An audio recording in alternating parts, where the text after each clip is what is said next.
২০২৫ সালের ফেব্রুয়ারিতে এক বিশাল জনসমাবেশের মধ্য দিয়ে রাজপথে পা রেখেছিল জাতীয় নাগরিক পার্টি এনসিপি। বৈষম্য বিরোধী ছাত্র আন্দোলনের চেতনায় গঠিত এই দলটি দ্রুত দেশ জুড়ে পরিচিতি পেলেও আত্মপ্রকাশের ১৫ মাস পর প্রশ্ন উঠেছে এর সাংগঠনিক ভিত্তি নিয়ে। জেলা থেকে কেন্দ্র করে সবখানে কার্যক্রম চালিয়ে যাচ্ছে আহ্বায়ক কমিটি। আগে নির্বাচন, পরে সংগঠন। দলের এমন কৌশলী অবস্থানের কারণে পূর্ণাঙ্গ কমিটির গঠন ঝুলে থাকায় খোদ দলের ভেতরেই বাড়ছে অস্বস্তি। রাজধানীর মানিক মিয়া এভিনিউয়ে ১৫১ সদস্যের আহ্বায়ক কমিটি নিয়ে যাত্রা শুরু করা এনসিপির বর্তমান সদস্য সংখ্যা এখন ২০০ ছাড়িয়েছে। প্রতিদিন বিভিন্ন দল ও সংগঠন থেকে শত শত কর্মী যোগ দিলেও থমকে আছে কাউন্সিল বা পূর্ণাঙ্গ কমিটি গঠনের প্রক্রিয়া। দলটির যুগ্ম সদস্য সচিব আলাউদ্দিন মোহাম্মদের মতে, দল এখনও ক্রমবর্ধমান।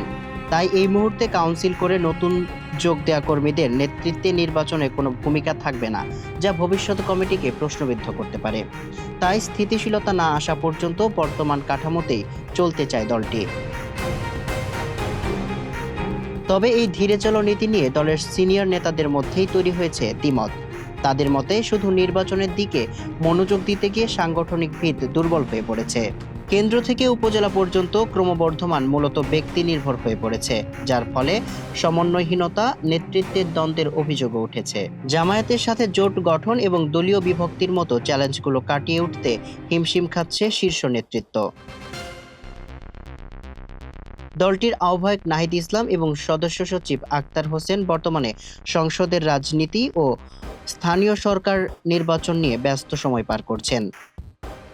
নির্বাচন পরিচালনা কমিটির মিডিয়া সেক্রেটারি ইয়াসির আরাফাত জানিয়েছেন, সাংগঠনিক চাপের কারণে পূর্ণাঙ্গ কমিটি সম্ভব হয়নি, তবে দ্রুতই সিদ্ধান্ত নেওয়া হবে।